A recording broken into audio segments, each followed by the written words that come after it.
Imagine this. You're on a plane. Maybe you're reading a book, watching a movie, or trying to get some sleep. The hum of the engines is a lullaby, the clouds outside your window like fluffy cotton balls. Everything feels calm, peaceful, normal. But in a heartbeat, everything can change. That's what happened on a regular flight in Year. What began as an ordinary journey quickly transformed into a terrifying ordeal, a real-life nightmare in the skies. This is the story of Flight Number, a story of terror, courage, and a daring rescue mission.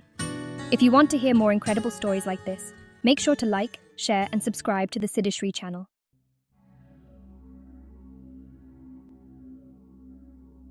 Flight Number departed from Departure City with destination in its sights. Passengers settled into their seats, unaware of the sinister plot about to unfold. The first hour of the flight was uneventful, but as the plane soared over location, a group of armed men made their move. Suddenly, the peaceful quiet was shattered by shouts and the chilling sound of gunfire. Passengers watched in horror as the hijackers, faces contorted with rage, stormed the cockpit, seizing control of the plane and everyone on board.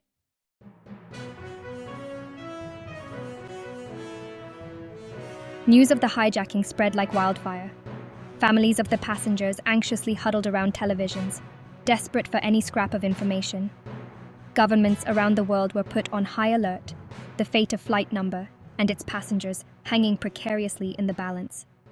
The world held its breath, united in fear and uncertainty. What would happen next? The answer lay in the hands of the hijackers, their motives shrouded in mystery, their intentions terrifyingly unclear.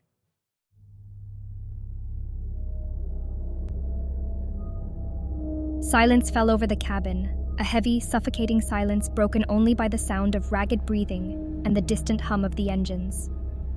The hijackers, adrenaline pumping through their veins, had secured the cockpit.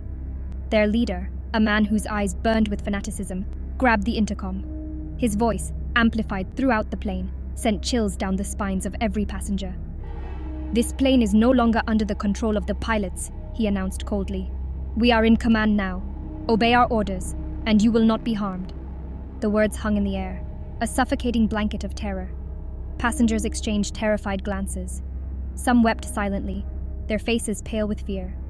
Others clutched rosaries or prayer beads, whispering desperate pleas for deliverance. The hijackers, armed and dangerous, paced the aisles, their eyes scanning for any sign of resistance.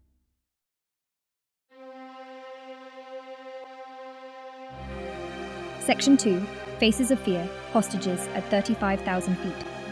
Among the passengers, there was a young boy, no older than 10, traveling with his parents.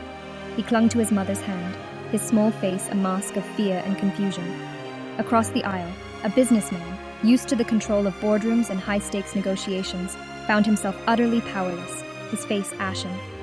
A young couple, honeymooning on a tropical island, huddled together, their dreams of sun-drenched beaches and romantic sunsets replaced by the cold reality of their predicament. Each passenger, their lives now intertwined by this terrifying event, grappled with the same agonizing question. What would happen to them?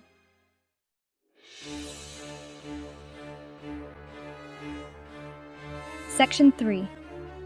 A desperate plea, the hijackers' demands. The hijackers' demands were soon relayed to air traffic control. They wanted the release of their imprisoned comrades, political prisoners they considered martyrs to their cause. Failure to comply, they warned, would have dire consequences. The world watched as the hijacked plane, now a symbol of terror and uncertainty, veered off course.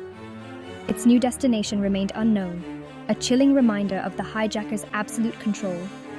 Negotiators worked feverishly, trying to buy time, hoping to find a peaceful resolution to this volatile situation. But with each passing hour, the tension ratcheted up another notch, the fate of Flight Number hanging precariously in the balance.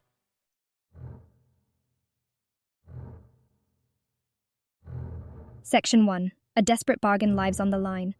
The hijackers' demands were chillingly clear, the release of their imprisoned comrades in exchange for the lives of the passengers and crew. These weren't abstract political demands, but a terrifyingly real bargain, with innocent lives hanging in the balance. Governments around the world found themselves in a moral and political quagmire. Should they negotiate with terrorists, setting a dangerous precedent? Or should they stand firm, risking the lives of their citizens?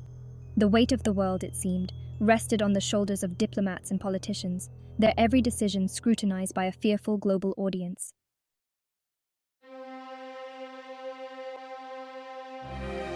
As negotiations dragged on, a sense of dread settled over the world. Every news bulletin brought fresh waves of anxiety. Families of the hostages, their faces etched with worry, maintained a constant vigil, clinging to hope even as time seemed to slip away.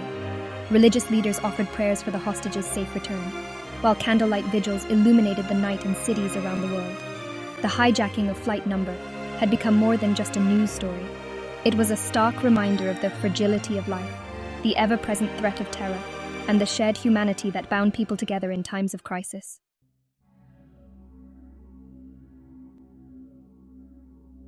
Imagine yourself trapped in that steel tube hurtling through the sky. The air, thick with tension, is punctuated by the muffled sobs of terrified passengers. Every creak of the plane, every rustle from the aisle, sends shivers down your spine.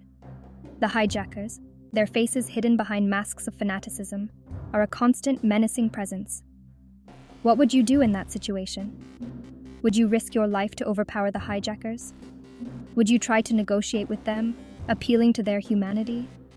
Or would you simply close your eyes and pray for a miracle? It's a question that haunts the soul, forcing us to confront our own mortality, our capacity for courage and resilience in the face of unimaginable terror. The hijacking of Flight Number wasn't just a story about a group of terrorists and their hostages. It was a stark reminder of the human capacity for both good and evil, and the unpredictable nature of life itself.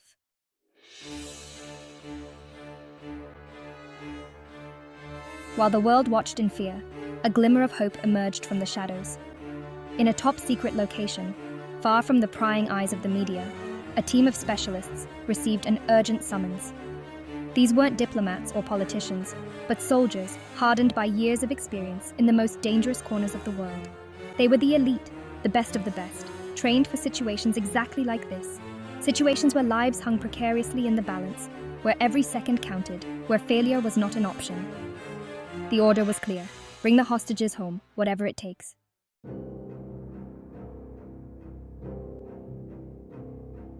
Section 2. The elite meet the shadow warriors. These were no ordinary soldiers. They were ghosts, shadows trained to operate in secrecy, their faces unknown, their names whispered only in hushed tones in the corridors of power. They were masters of stealth, experts in hand-to-hand combat, their skills honed to a razor's edge. They had stared death in the face countless times before, their nerves steeled by years of intense training and life-or-death missions.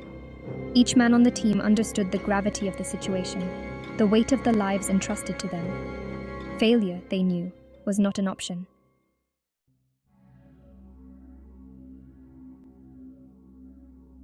Section 3. Behind closed doors, the plan takes shape. In a windowless room, a plan began to take shape. Maps were unfurled, satellite images scrutinized, every detail of the hijacked plane analyzed. Time was of the essence, but so was precision. A single misstep, a moment of hesitation, could spell disaster. The mission was fraught with risk. The element of surprise was their greatest weapon, but also their greatest vulnerability. If the hijackers even suspected an operation was underway, the consequences would be catastrophic. The lives of the hostages and the fate of the mission itself rested on a knife's edge.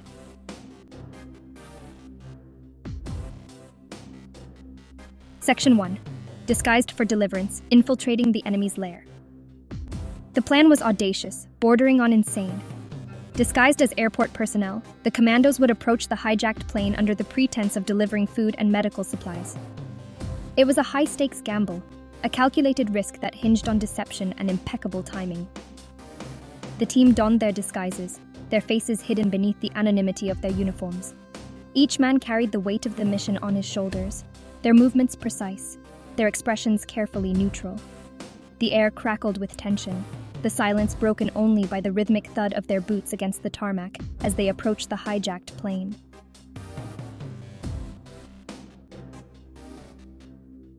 Section 2. Silence and steel. The calm before the storm. The hijacked plane sat on the tarmac, a steel and aluminum hostage bathed in the harsh glare of the runway lights. Inside, terror reigned. Outside, a different kind of tension gripped the air, the stillness before a storm. The commandos, their senses on high alert, maintained radio silence, their communication reduced to a series of hand signals and subtle nods. Every rustle of wind, every distant bird call seemed amplified in the oppressive silence. The hijackers, believing their demands were being met, had let down their guard, lulled into a false sense of security. They had no idea that the shadow of justice was closing in.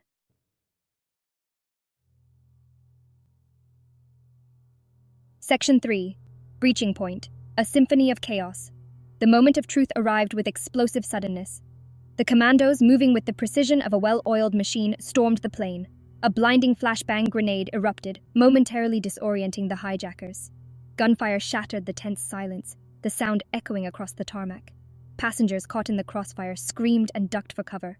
The commandos, their movements a blur of disciplined aggression, engaged the hijackers, their training kicking in with deadly efficiency. The air filled with the acrid smell of gunpowder and the deafening roar of gunfire.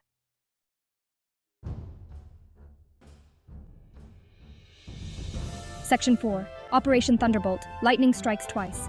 The commandos, their faces grim beneath their balaclavas, moved with lightning speed. Each shot found its mark, each movement calculated to minimize risk to the hostages. The hijackers, caught off guard and outmatched, fought back with desperate ferocity, but they were no match for the commandos' training and firepower. One by one, the hijackers fell, their reign of terror brought to a swift and decisive end. Within minutes, the plane, once a symbol of fear, was secured. The nightmare was over. Operation Thunderbolt, a daring gamble that defied the odds, had succeeded.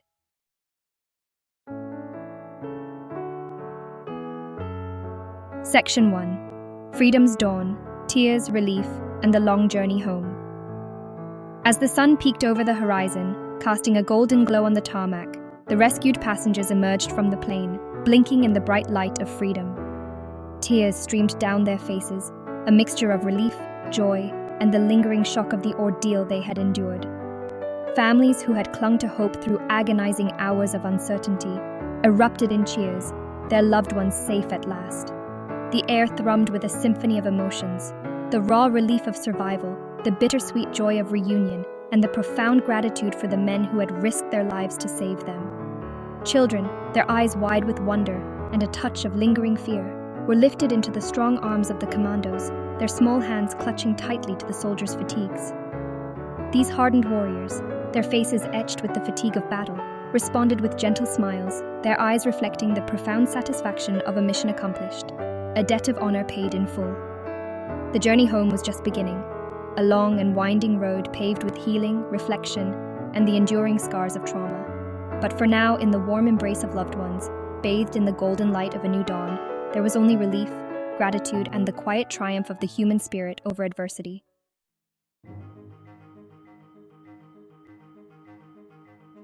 Section 2. A World Rejoices. A Nation Reflects. The Legacy of Flight. Number. News of the successful rescue operation spread like wildfire, igniting celebrations around the world. The hijacking of Flight Number transformed into a testament to human courage and resilience. The commandos became instant heroes, their bravery lauded in the halls of power. Their actions reminded us that hope could triumph over despair. Yet, amidst the celebrations, a somber note lingered. The hijacking served as a stark reminder of the ever-present threat of terrorism. The legacy of Flight Number would forever be etched in history.